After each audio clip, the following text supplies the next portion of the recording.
travel like journeys. We are growing day by day, gaining power, strength, and purpose all along the way. With the gifts from our authors and the blessings of our friends. This is why we fellowship, and we will never end.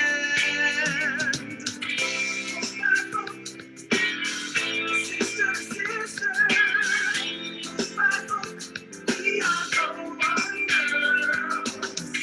Book by book, sister, sister, book by book, we are so wonderful.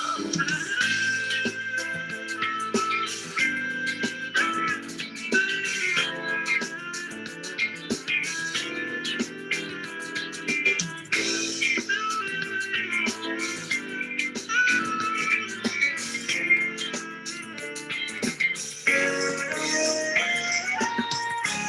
by book, sister to sister, book by book, we are going girls. Book by book, sister to sister, book by book, we are going girls. Book by book,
Welcome, and thank you for joining us today for Conversations with GOG.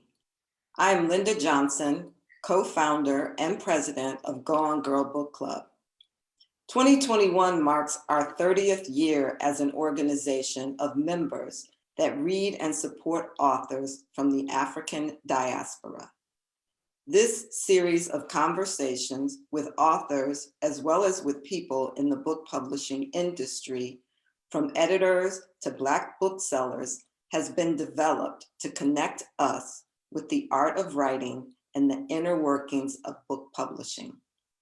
Go On Girl Book Club is a literary sisterhood of dedicated book-loving and reading women in 51 chapters, in 16 states, and in 40 cities who read a variety of genres written by Black authors. Today, we have writer, editor, professor, and social commentator, Roxane Gay, who is a Go On Girl Author of the Year winner for her novel, Untamed State. Go On Girl co-hosts for today are Aja Holmes from our California 3 chapter and Julia Chance from New York 1. I will now turn it over to Aja and enjoy the conversation. Thank you, Linda. I am excited to welcome Roxane Gay. Roxane Gay's writing appears in Best American Mystery Stories of 2014, Best American Short Stories of 2012, Best Sex Writing of 2012, A Public Space, McSweeney's Teeny House, Oxford American, American Short Fiction, Virginia Quarterly, and many, many others. She's a contributing opinion writer for the New York Times. She is the author of the books Atia, An Untamed State, the New York Times bestselling Bad Feminist, national bestselling Difficult Women, and the New York Times bestselling Hunger. She is also the author of The World of Wakanda for Marvel. She has several books forthcoming and is also at work on television and film projects. As I geek out fangirl, I give you Roxane Gay. Hi, Aja. Thank you for that very kind introduction. Hello. I am very excited to be in conversation with you, and thank you so much for joining us today. We've had these going on leading up to our 30th anniversary for Go On Girl. So excited to have you there. And we've kind of started with one of our questions that we've had and just wanting to know, how did you come in the pandemic? How was the pandemic treating you? For the most part, I mean, there have been some really difficult things. When the pandemic started, I had to stop touring, which is basically how I earn a living. So overnight, I lost all of my income, and that was stressful, but I knew I had a year of savings. And I thought, oh, this is only going to last a month. um, so that part was stressful, but everything else, like it was nice to be able to take a break after being constantly on the road and to just have a minute to think and enjoy this house that I bought. And it's my first house, so I've been able to actually do something with it now, which is really nice. And my wife and I got married. We eloped because it was clear that our wedding wasn't going to happen. And also, but the world is stressful, and so many people died, and my mom has late stage lung cancer, which made her particularly vulnerable to COVID. And so until she got vaccinated, we took them to get vaccinated a few weeks ago, and that was a huge relief. And so, it's up and down, but for the most part, I know how privileged, just how privileged I am to have been able to make it through the pandemic with relative ease. Yeah, I understand. Thank you so much for sharing, and congratulations on your wedding. And I know a lot of people eloped. I hear that. A lot of people did. And a couple of friends of mine did as well because of the pandemic. And so that was good to hear that there. So, and I know that I had a chance to listen audiobook to Hunger, and it's something that I didn't know that I was going to relate to so much. And I saw myself, and I looked at the book, and I'm in my car by myself as I'm eating some nachos from a very awesome Mexican restaurant that I loved here. And I said, did you write this book from me? And I'm asking the book that because I related to it so much. And I just wanted to know, just when did you know you wanted to become a writer? When did you know that words and the way that you eloquently string them together to really pull in the author, that this was something you wanted to do? Well, I've been writing since I was 4 years old. I always, always, always wanted to be a writer. And I started to take myself seriously from an early age, even though everyone was telling me that it's not realistic and that nobody can really make it as a writer. I just was determined to make it as a writer. And I wrote throughout high school, college. I started to submit my work, and I placed a few essays in my early 20s that were not great, but not terrible. They were very young. And I wrote a lot of erotica in my 20s and some of my 30s. And then when I went to graduate school, I was 35 and I was living in the middle of nowhere. And so I had a lot of free time, and I don't have children. So I got a lot of writing done. And that's when I started to develop an audience. Nice. And you've been writing since 4, so you probably have developed a way that you go about how you approach your writing and maybe what your setup is. And so how do you, what is your writing process like? Is there a certain time of day that works for you? Is there certain things you need to have? Or if we were to be able to be a fly on the wall while you are in your writing process, what would we see? Um, I don't have a formal writing process in the way that many writers do. I can write at almost any time of day. And I do write at almost any time of day. But my preferred writing time is the evening. And by evening, I mean very late at night. And I'm also someone who does a lot of thinking about what I'm going to say before I ever sit down. And so by the time I sit down, I have done mental drafting and really thought through what I want to say and how. And so I tend to just write a draft and that's it. But it seems like I only do one draft, but that's not the case. It's that I do a lot of that work mentally. And then I send it to an editor and hope for the best. Nice. How did you connect with Marvel and bringing Wakanda to life? How did that connection happen? And as I sit here, I do have one of the copies. My friend Ta-Nehisi Coates sent me an email a few years ago, and it was the middle of the night, and because he was living in Paris at the time to learn French, as one does, and he wrote and said, how would you like to work with Marvel and write a comic? And I thought, oh, that sounds really exciting, but it never occurred to me that he meant Marvel like Marvel. I just thought, oh, there's some other comic company out there who calls themselves Marvel. That's kind of strange, but cool. And then a few weeks later, he followed up and I'll be right back. I have to let the dog out. I'll be right back. Yeah, no worries. No worries. I you. Yes, yes, okay. That's very interesting with her Marvel book. And so in terms of that, I actually have a copy of that. And it's really fabulous in terms of the way that they distribute it and how they kind of put it together. And you can see it's very colorful and very thick, you know, and I got, you know, one of the copies, and I actually went and got this from a comic book store as opposed to like ordering it, because comic book stores, just like some bookstores, are also too a place that is, you know, you want to support those. And this was a local comic book store that is, you know, owned here in Sacramento. When I found out she was writing for them and working with them, and that was a very fun process. This is my first time actually going and getting going ever to a comic book store. And so that was a fun process for me to obtain the book here. And so I was just telling the audience about getting this from a comic book store.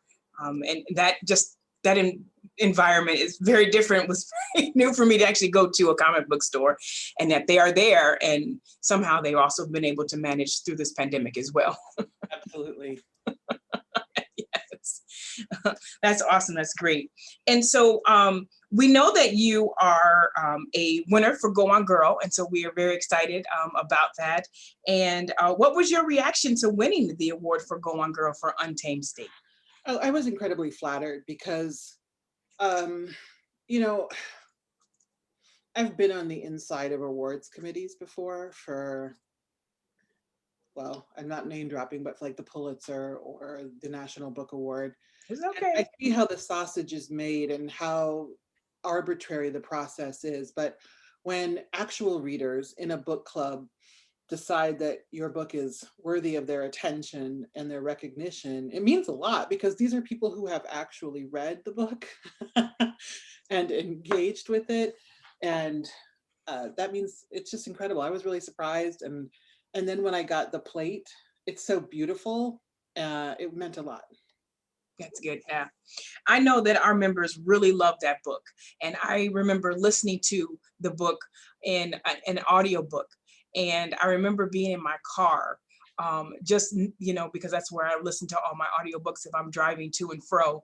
And I just remember being so enthralled with the story and with everything that Marie was going through and things of that nature. And I know that you are also Haitian as well, and the book was set, you know, there as well. Is there any other parallels that you have to the character that is in that story? Yeah, Mireille is certainly fictional, but there are you know, I did borrow from my life to help build out her character and in terms of who she was. But, you know, people often ask me, like, is she you? And she's actually not. There are, you know, little things that you, oh, hey, sac passe, Daphne. There are little things that you can see, little parallels and so on. But for the most part, she's entirely made up. And that's important to me. Fiction is fiction and nonfiction is nonfiction. And I always just hope that I write my fiction well enough that people find it believable. And to this day, people will say, how are you doing after your kidnapping? And I just think, wait, what? What kidnapping? I've never been kidnapped. And then I, you know, realized, wow, they thought it was a memoir. My goodness. Yeah, that's why I wanted to ask, because I know that we also thought about that, because and then we had read Hunger, and then some people then think, oh, this was a precursor to that, and I wanted to definitely make sure of that, and that distinguish there, that there.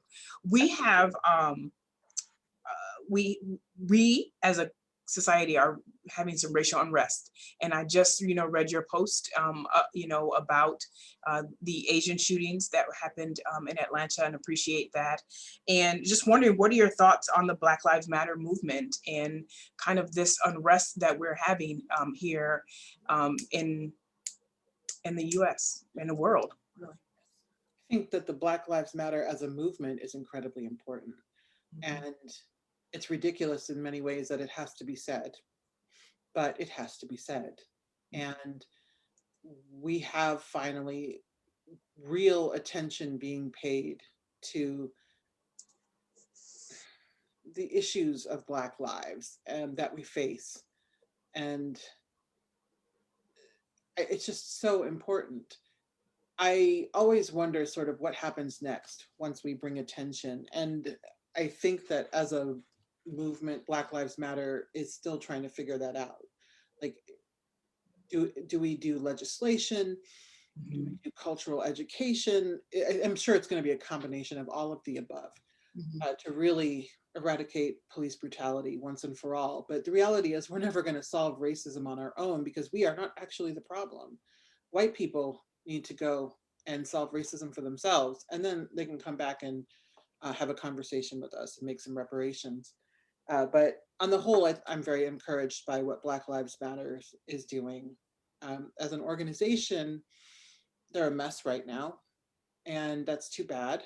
But I think that anytime you introduce a lot of money into a situation, things happen. And I think that's what we're seeing now. Definitely.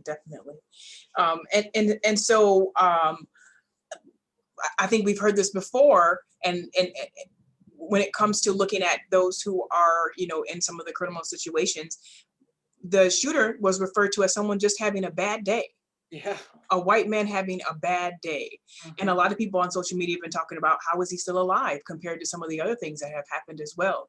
And you wrote about a white man's bad day. Yeah. And just how that, that terror happens. And I know that you just referred to the fact that white folks need to go solve racism for themselves, and just the amount of terror that they have brought this country since its inception has been something that they definitely need to wrestle with. Absolutely. Right? Yeah. What happened in Atlanta was a travesty. It was a real travesty. And I think it's important to point that out and to point out the racial disparities. Like, they brought that kid in, well, that man, let's not call him a kid. They brought that man in alone, and not only alone, alive. Whereas if that had been a Black man, we would be making a hashtag about him right now. And I don't want anyone to be killed by police, but that white men in particular get so much of a pass. It's galling. It's just galling. And it's really frustrating to have basically the same conversation over and over and over again, and to see the racial disparities play out in the justice system over and over and over again. And nothing ever seems to change. And now we're seeing just so much violence that is going unchecked. The Asian community is dealing with quite a lot of violence. And I'm sure you've already seen this, but people are starting to try and pin it on the Black community and talk about Black on Asian violence. And, you know, I always think that I've seen it all until I see something new that appalls me even further.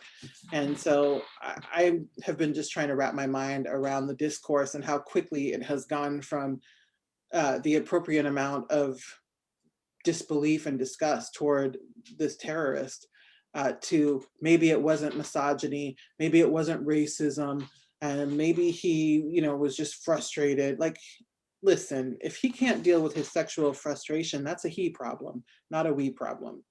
And so, yes. Yes, I agree. I agree. I do want to change little gears here.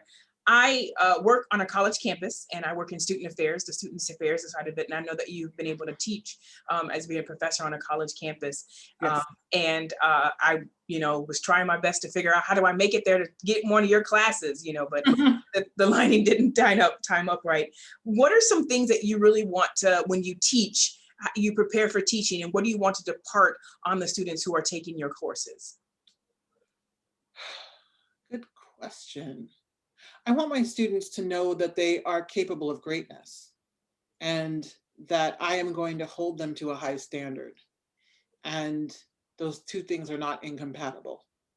So many students, by the time they come to me, have been in many ways beaten down by the education system. And they've been told that they're not good enough. And I just think that's not the case. And I believe in trying to build students up. And I don't think you have to break them down to build them up. I think you can build them up from where they are.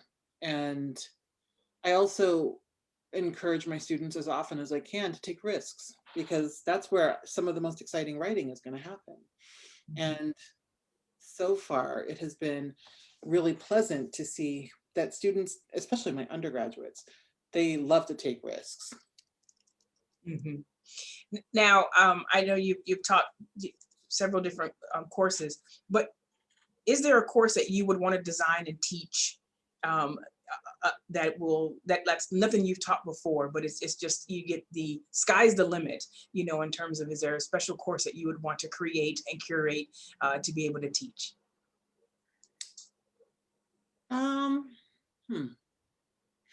I've been really lucky. So far, I have been able to teach the kind of courses that I want. And I haven't especially taught, I love to teach themed workshops. So writing across difference and writing trauma, writing love and sex, things like that. And so I just would love to be able to teach more of those kinds of workshops.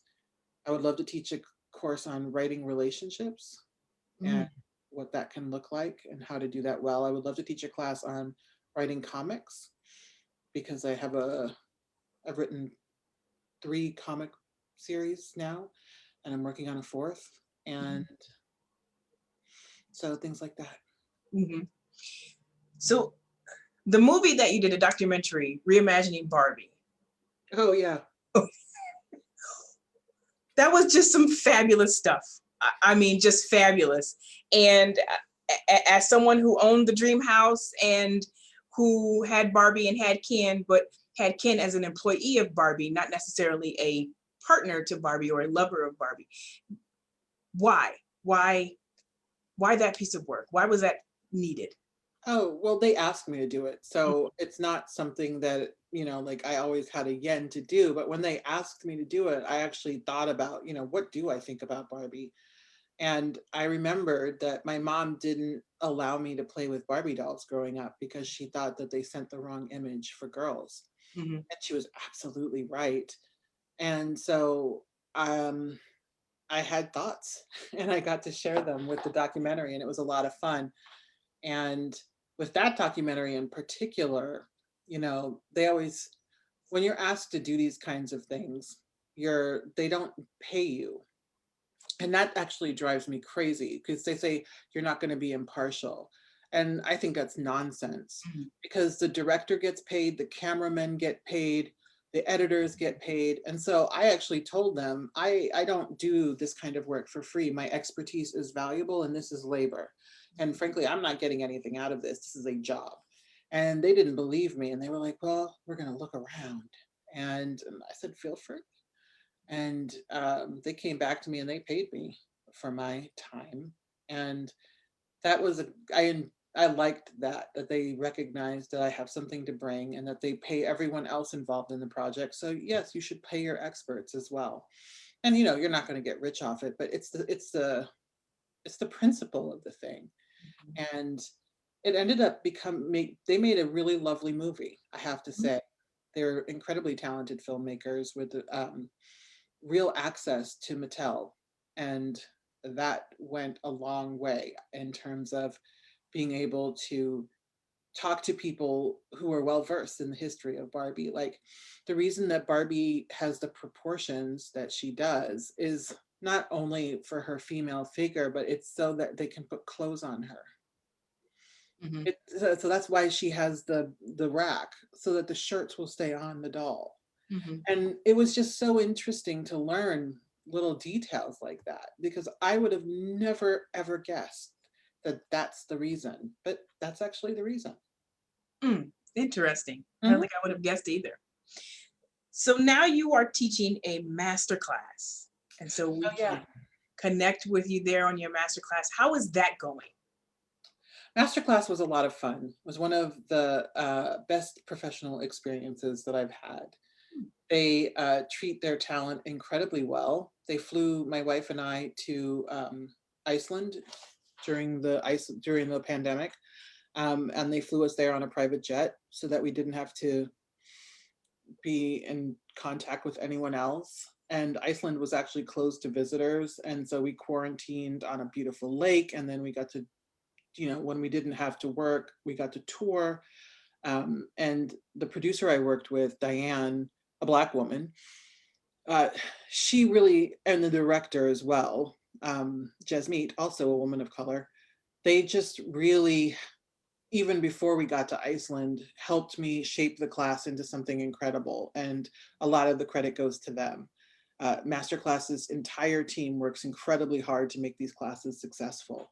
And it was really a pleasure to be able to articulate, like my craft and how I do it in ways that might hopefully be useful for other people. Awesome. So how would you define feminist today? I really wouldn't. I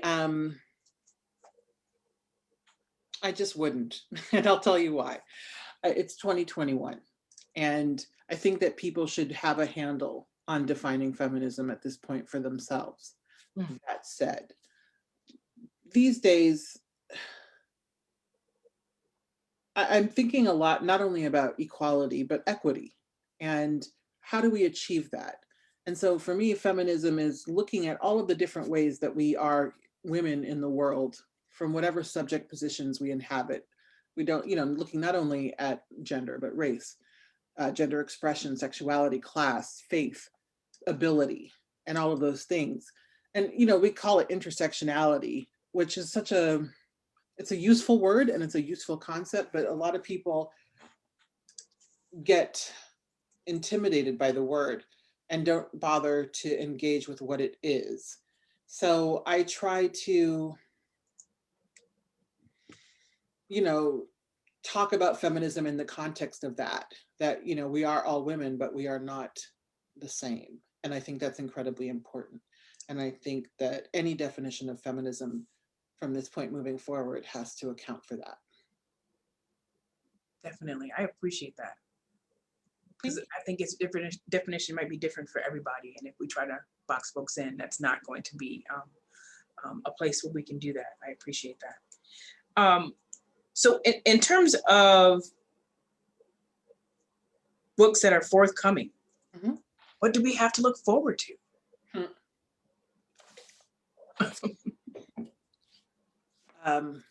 Iced tea is delicious. For books to look forward to, I am finishing up, as we speak, a book of writing advice called How to Be Heard. Hmm. And so it's not only practical writing advice, it's about how do you use your voice to make a difference in the world, or to at least allow yourself to be heard. And I'm also finishing up a YA novel called The Year I Learned Everything, about a biracial young woman who's a senior in high school. And she has a pretty challenging home life, but she meets this college freshman. Oh, he's a rising sophomore in the summer between her junior and senior year of high school. And he really teaches her how to be loved and how she should love, and that she doesn't have to give up her body to be loved. And it looks at a year in her life. Awesome. Mhm. Anything in the film world? Yeah, I'm adapting Hunger. And yeah, Hunger is going to be a movie. And if all goes well, it should be out in the world next year or the year after. And then in the television space, I'm also adapting The Banks, my comic. So I'm excited about that. And then for television, I'm working on a few projects, but I am adapting Margot Jefferson's Negroland into a television series for a streaming network. That's fantastic. Oh, I'm excited for some of those things. Mhm. For all of things, because I will definitely eat them up and support them as much as I can. Linda Johnson says we need a young adult book from you. Yeah, the year I learned everything is a YA book. Oh, fantastic. All right, that's great. Because we have a Junior Go On Girl book club as well. Really? So we do. We Oh my love God, our that's Junior Go On amazing. Girls. Yeah. Oh, good for you. Oh my God, I love that, because young people need to read and know that reading is fun. Yes, absolutely, absolutely. I wish I would have had it when I was a kid, and I didn't think that I was the only one who was a reader. But yes, we do have our Junior Go On Girls, and so we have a really good opportunity for them, and they, run their book club just as we do ours, and we give them that structure to be able to do that and have them pick books that are also there. So we're excited that you have a young a YA book coming. We also have a young writers workshop that we put on during our awards weekend as well. And we bring folks from the local area who want to be a part of that, and a author who comes in and leads those workshops. And so that's been a really good opportunity for us to expose writing to some young folks there to do some of those things. And so we have been a really awesome opportunity there. That's really exciting. Yeah, thank you. Thank you so much. How do you navigate through different writing genres? In many ways, it's just all storytelling in one way or another. And the rules may be different in terms of how you tell that story, but it's storytelling. But when I made a decision early on in my career that you might never know what I'm going to do next, because people, especially when you're a Black woman, try to pigeonhole you and allow you to only write a very specific kind of story. And that's just not me. I have all kinds of things to say as a Black woman, and I'm going to do my best to say them. And I've been fortunate enough in my career to be able to. And so I just make sure that I at least have a sense of what I should be doing. And so I do a lot of reading in the genres that I hope to write in. And I try to teach myself before I do it. And then I learn as I go. Nice. Now, so this New York Times, this advice column that you have, how did you come up with that? Oh, they came to me. Oh. They had this feature called Work Friend, and typically you do it for 13 installments, which is a half a year. It could, because it's a bi-weekly column. For whatever reason, they've asked me to stay on. And so I don't know how long I'm going to do it. I guess I'll do it for as long as they want me to. I love giving advice, and I love that it's a pretty low-key gig and it's a steady check. And I love answering people's questions about work, because so many people are dealing with so many strange issues at work. And I always just think, okay, let's talk about this. So I'm late to the game because obviously everything's going on in everybody's life, and so I had an opportunity to read some of those, and some of them are very, very interesting, very funny. And I was trying to think of what could I do, what would be my question to kind of ask you, and I'm still mulling that over to figure out that, because we haven't been in the same room, as you said, we miss our work friends. Yeah. And it's only so much you can get in these boxes that we have from there. And so I appreciated the advice that you gave in terms of how we miss our work friends, and, how to keep those connections going, and things of that nature. What do you do for a living? I oversee the residence halls at Sacramento State University, so the dorms. Okay, yeah, of course. There was never a dull day in my I can world. only imagine. Yes, so we are at spring break, but our dining commons has decided to close because of staffing things, or whatever the reasons are. So we are coordinating getting the meals. And so right before you came on, I had to coordinate getting the keys so that way we can get refrigerator access, just in case there's meals left over, so we can try to give those back and save those. And so all that works out at the same time. I was supposed to be home, but I decided to come to my office to do the It can interview. be different. Yes. Because that's such a specific thing to have to deal with. Yes. So I came on the campus to do that. So what writers are exciting for you right now? Who are you reading? I just read The Prophets by Robert Jones Jr., which is incredible. Incredible. Every time I read a book about slavery, I think I can't handle another book about slavery. And then I read something that tells a story about slavery in a way that is incredibly original and unexpected. And that was certainly the case with The Prophets. It's a beautiful love story. It's painful, it's challenging. And one of the few books, in fact, I think it's the only novel I've ever read about slavery where the enslaved people are fucking salty as hell. Like, there's this one woman, Maggie, who manages the white people's house, and she poisons their food. She puts spit and other little things in their food to make them sick, not enough to kill them, but enough to make them uncomfortable. And she just hates everybody. And I love it, because I think most of us would have had a real attitude problem if we were enslaved. And it's really wonderful. And I'm also really excited about Caitlin Greenridge, who's a great novelist. And she has a new novel coming out in May, I think it's May, and it's called Liberty. And there's another great young writer named Dantiel Moniz, who has a short story collection called Milk, Blood, Heat that came out in February. Nice. Mm-hmm. Good ones. All right. So hunger is so honest. And as I said before, I thought you were really writing it for me, but how did you come to write it? And why do you think it was important to write, important to share? Well, I was writing it for you.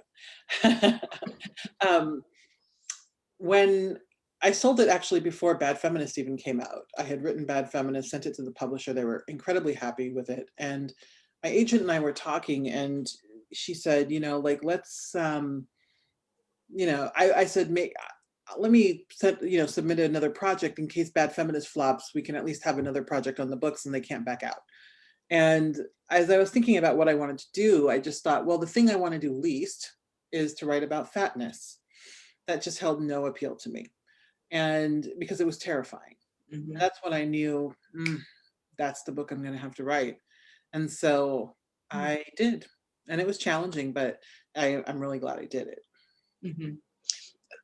I'm going to take a little bit of privilege. The part that really sat with me is the flying part. Mm-hmm. Flying in the belt buckle and the sitting next to someone and having things yourself kind of fall over into their spaces. And so that was just so real for me. And I never, from since reading that book, I never get on a plane without your voice in my head.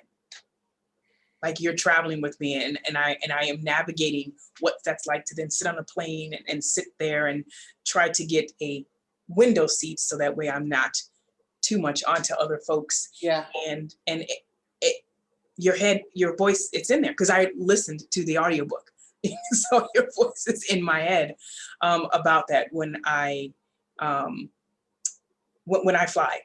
And it will always, I think, be with me. So I'm excited to kind of see it come to life. Like you said, it's one of the projects in the thing. It is. It is. Yeah, I sold it to a television network, and I think they're going to do a really good job with it. Nice. Is that something Ava DuVernay could do well with? Yeah, I think she could do well with anything. Yes. Nice. Okay, so one of the questions we also like to ask our folks is that if you had your own Go On Girl chapter club, who would be some of the members that would be there with you? If they were writers, authors, who would be a part of your chapter? Well, I have a book club, and so all of the books that I selected would be certainly books I would include. Many of them are by Black women. But, you know, in terms of other people I would be able to talk to about books, I would definitely have you, because I know you're such an engaged reader. I would love to have my wife, who's also an incredibly smart reader. Why am I drawing a blank on her name? Zadie Smith. Zadie Smith always has something interesting to say. A little messy, but interesting. And same with Chimamanda Ngozi Adichie. She is fascinating, and she's willing to say, she's just interesting. She's willing to say things that she knows she's going to get in trouble for. And I disagree with I disagree with some of her stances that I think are also harmful, but I know that she has a lot to offer, and I think she would be someone interesting to engage with about books. And you know, Colson Whitehead is interesting, and I think he would be fun. I've had a conversation with him before, and I think he would be someone I would love to talk to about books. Awesome. When you're not writing, what are you doing? Reading. I do a lot of reading and a lot of wasting time. I've been getting into virtual reality video games lately. And I have a VR headset, and I love it. I just love it. It's so much fun. And I highly recommend it. And I love to travel pre-COVID, and we're about to get back into traveling because we're vaccinated, which is great. And I love to cook and bake. Yes, I remember a tweet that you talked about this baking time, and I think you talked about we are now in the banana bread stage of of quarantining. How's it going out there? It's going well. For the first time in my life, I've had time to cook, and I'm the only one in this house that enjoys cooking. So it's been a lot of fun. And, you know, I don't have to do it. When you don't have to do it, when your partner doesn't expect it, when they're really appreciative, cooking becomes incredibly pleasant. And so I love it. Yeah. My mother is a really good cook, and she came to visit for a good 3 or 4 months. And she went away on leap year. And so she definitely is into it, but she's someone who can look at what's in your cabinet and refrigerator and create like this 4-course meal with just the ingredients that you have. That's the level of creativity that she has, and I just don't. I look at my refrigerator, I'm like, oh my God, I don't have anything to eat. And she's like, no, you have so much. And I'm just like, whoa. But to have my mother there, I did take some liberties and really became a 12-year-old girl and just ate whatever she made. That's great. I think if you can do it, you can do it. My parents live with us part-time, and when they're here, my mom doesn't like cooking, so she's not really going to cook. My dad will cook once in a while, but he only makes 2 dishes. So what they do, my mom is a clean freak, and so when she's here, and I have a guest house, and so my parents actually have their own house on my property, and but they love to, we have dinner together every night, the 4 of us, and hang out during the day sometimes, and other times we're just doing our own little things. But my mom loves to clean, and I mean loves. And so when she's here, we just let her. We are shameless. We just grin at her like, thank you. Do you mind doing the oven? And she doesn't have to be clear, my parents do not need to do anything in my home. I have a housekeeper, like who comes every week.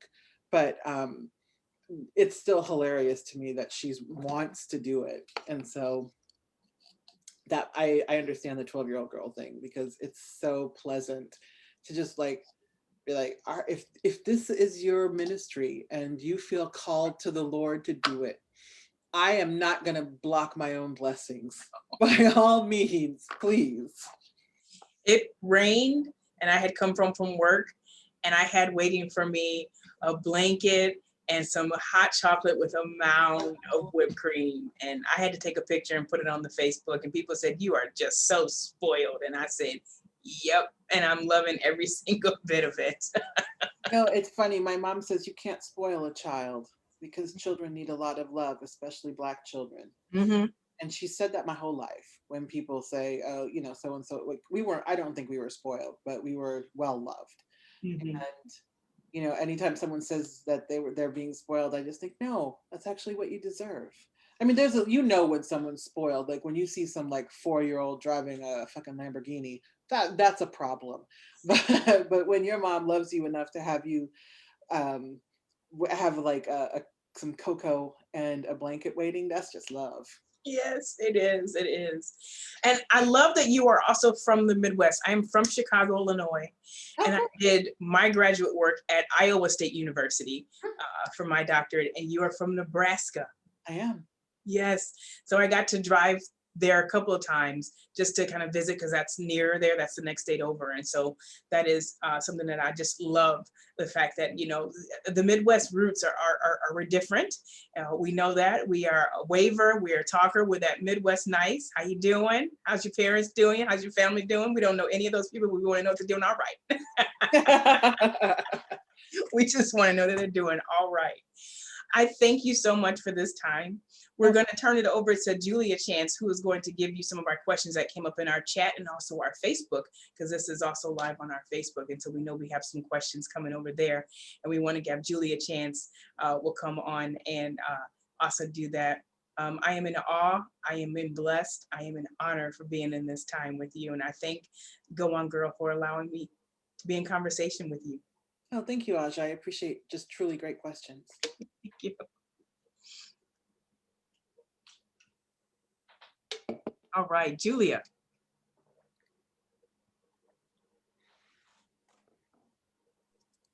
Here I am. Hi, Roxane. Hi. So some people have some follow-up questions to what you mentioned earlier. Someone wants to know, would you repeat again the name of the book on slavery, or this period of slavery that you mentioned? She didn't get the name of that book. Yeah, The Prophets. Okay, The Prophets.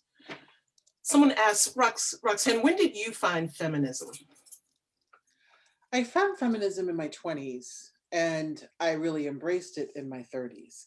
And I found it actually in an academic context, because I started to take a post-colonial theory class, and there was a lot of feminist theory in the readings that we did, and that introduced me to the ideas. And of course, I had known feminism in practice. I just didn't have any language for it until I started to read some of that theory. Was there any particular reading that stands out for you that you remember from that time, or any books you read that really struck a chord? One of the books that are the essays that really stood, there were two, Gender Trouble by Judith Butler, which is a book, but I had read an excerpt at the time, and then Can the Subaltern Speak by Gayatri Spivak. And they were really just, and then Cyborg Manifesto by Donna Haraway. They were really fundamental. And then I was like, do Black women have anything to say in these subjects? And I started to read Audre Lorde and Alice Walker, Toni Morrison, Playing in the Dark, and Patricia Hill Collins. And so, yeah, it was an ongoing project. Someone asked, is writing activism for you? No, it isn't. People call me an activist and I'm like, no, activists are activists and I'm a writer.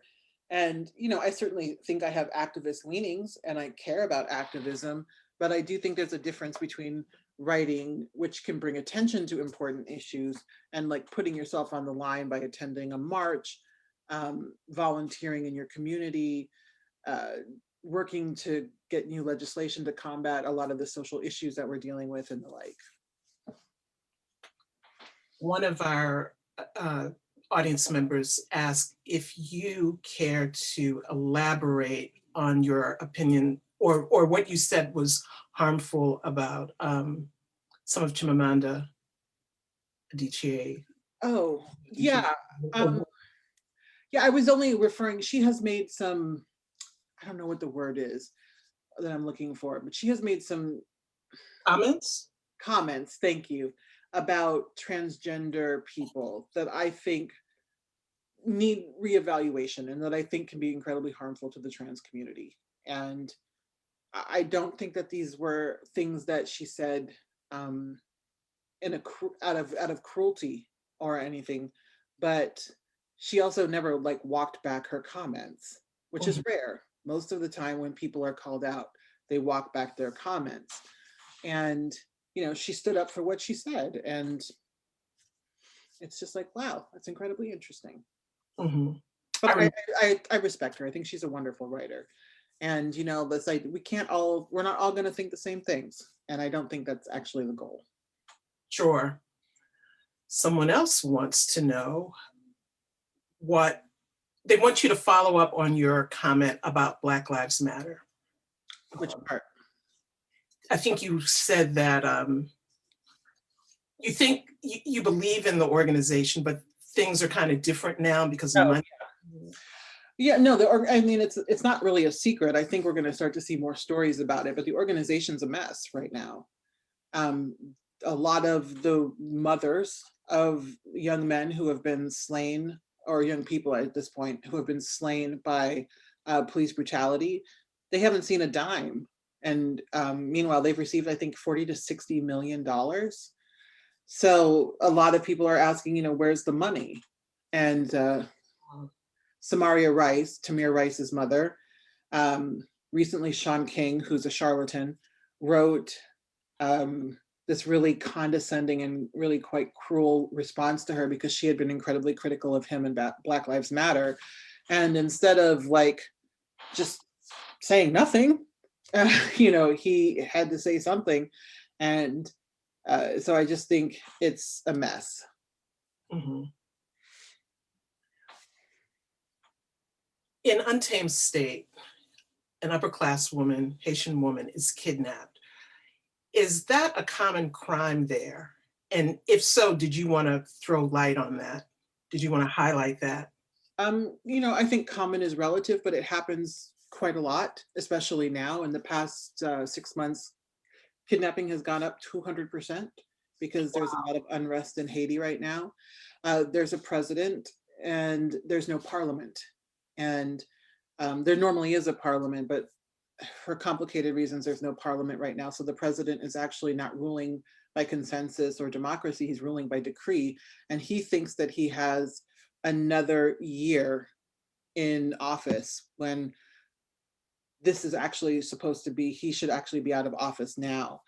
And someone is paying a lot of gangs to create chaos and to commit acts of violence across the country. And it's probably the president because he wants to use instability as his excuse for staying in power. And so as part of all of that, and the fact that things are getting incredibly desperate in the country right now because of COVID, no one's been traveling. If no one's been traveling, there are no American dollars, like physical dollars, going into the country. And so there's a real shortage of American dollars. The Haitian dollar is incredibly devalued. And so the country's dealing with a lot, but they actually handled COVID pretty well. And so kidnapping is on the rise again.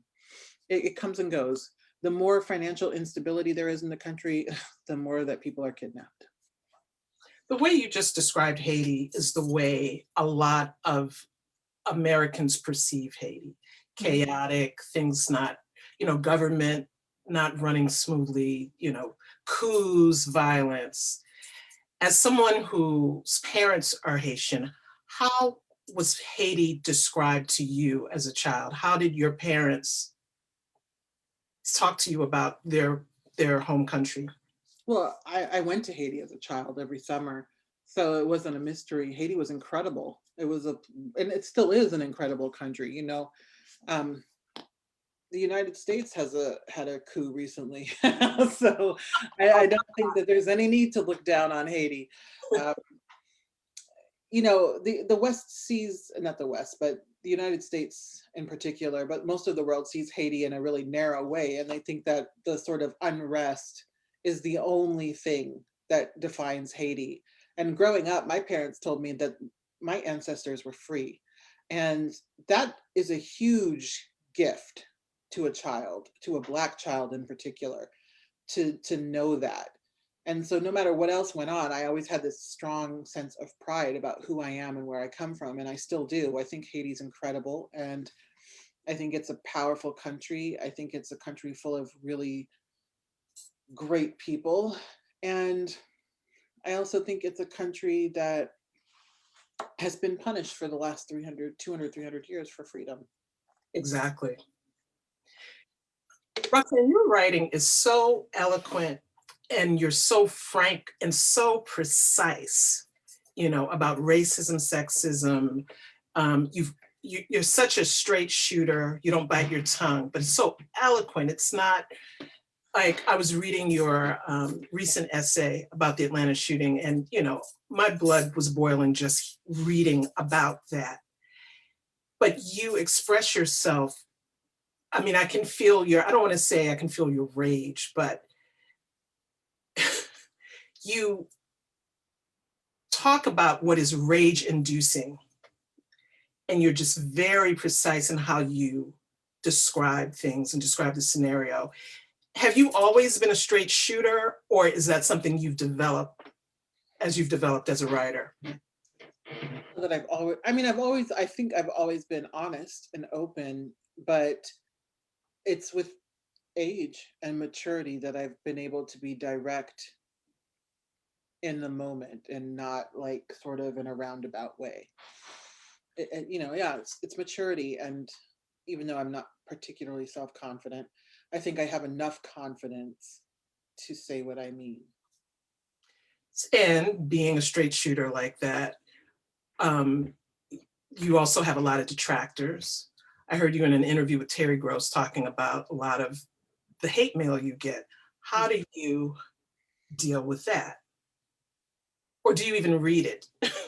I don't go looking for it. I read it when I don't have a choice, like when it shows up in my inbox with a misleading headline or something like that, and a subject heading rather. Right. And it's painful. I struggle with it. I do, because I always just think, man, I'm actually pretty chill. I'm pretty moderate. Like I believe women are people. I believe Black people are people, and that we deserve to be liberated. And if that's radical to you, then maybe you should do some self-reflection.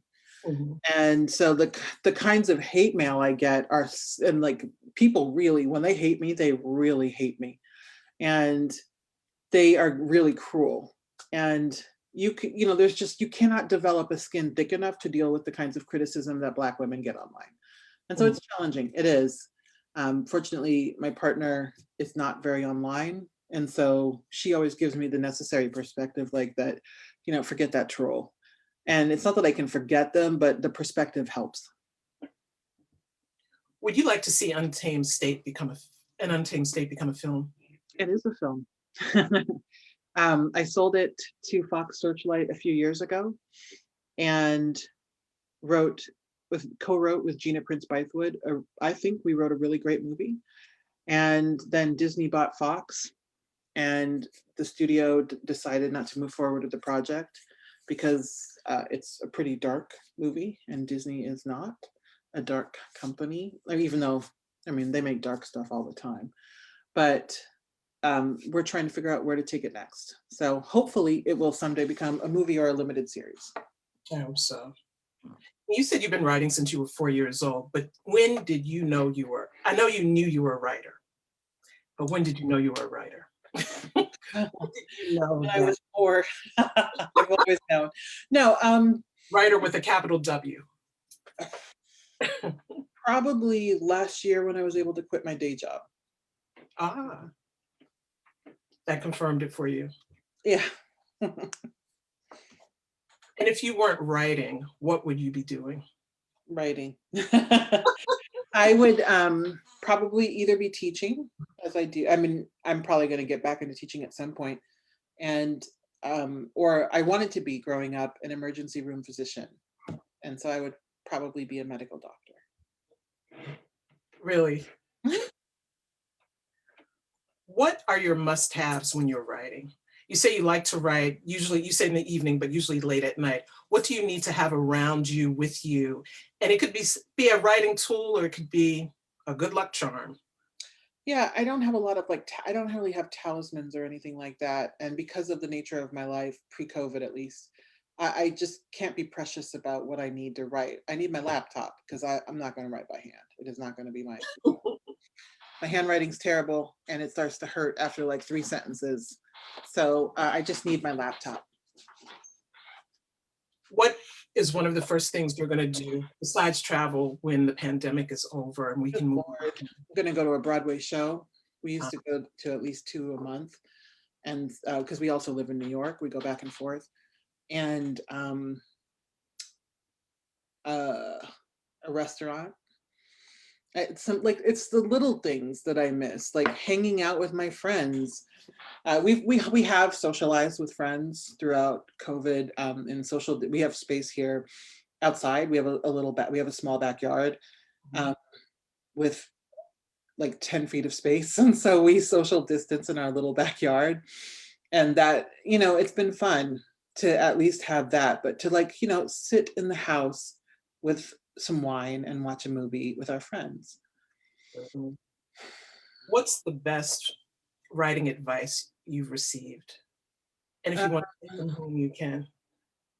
If I want what? If you want to tell us who gave you that, feel free to. All writing advice is terrible. I don't know that it's the best advice, but the advice I took most seriously was to write every day. And you read, Mr. McGuinn, my high school English teacher, one of my high school English teachers. and you've kept with that ever since he told you that? Mm-hmm. That's great. Yeah, since I was 15 years old. Well, Roxane, thank you so much for joining us today. We were thrilled to have you. Thank you, Julia. This has been lovely. Between you and Aja, I've had a really lovely conversation. Okay, well, we look forward to what's to come whenever we're out of this or in the midst of this from you. Thank you so much. You. Take care. Take care, you too.